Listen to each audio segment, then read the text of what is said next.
একজন প্রশ্ন করেছেন, when the medium skill job will demolished in country,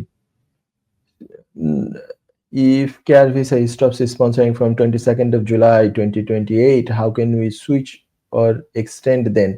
ওকে, এক্সটেনশনের কোনো অসুবিধা নাই কিন্তু মানে 22nd of July 2028 এর পরেও ভিসা এক্সটেনশন করা যাবে। জাস্ট আমি উদাহরণ দিয়ে বলি, যেমন ধরেন এখন আপনি কোনো একটা কেয়ার ভিসা প্রথমবারের মতো পাচ্ছেন, আপনি কেয়ার কোম্পানি আপনাকে কি করেছে, 3 বছরের কস অ্যাসাইন করেছে। আজকে ডিসেম্বরে কস অ্যাসাইন করলো জানুয়ারির 1 তারিখ 2026 থেকে 3 বছরের জন্য। সো 2026, 2027 এবং 2028 এর 31শে ডিসেম্বর পর্যন্ত আপনাকে কস অ্যাসাইন করলো 3 বছরের। কিন্তু ধরে নেন আপনি 5 বছরের রুটে থাকবেন। আমি নতুন যে কনসালটেশন হচ্ছে ওইসব আলোচনায় এখন যাচ্ছি না। ধরেন আপনার 5 বছরের জন্য তো লাগবে, তাহলে আরো 2 বছরের কস্ট লাগবে। 2028 এর ডিসেম্বরে গিয়ে আপনার লাগবে তাহলে। তো আপনাকে কি করা যাবে? হ্যাঁ, আপনাকে তো করা যাবে।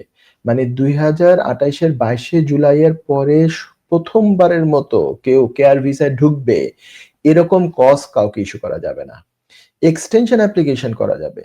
প্রথমবারের মতো যে ঢুকবে সে তো হতে পারে সুইচিং মিন্স পিএসডব্লিউ থেকে যাচ্ছে, অথবা স্টুডেন্ট ভিসা থেকে যাচ্ছে, অথবা অন্য ডিপেন্ডেন্ট ক্যাটাগরি থেকে যাচ্ছে, অথবা স্কিলড ওয়ার্কার অন্য জব টাইটেলে আছে, যেমন শেফে আছে, সে এখন কেয়ার ভিসা যাবে। 22শে জুলাই এর পরে প্রথমবারের মতো যে যারা যাচ্ছেন এরকম 22শে জুলাই 2028 এর পরে আর যেতে পারবেন না।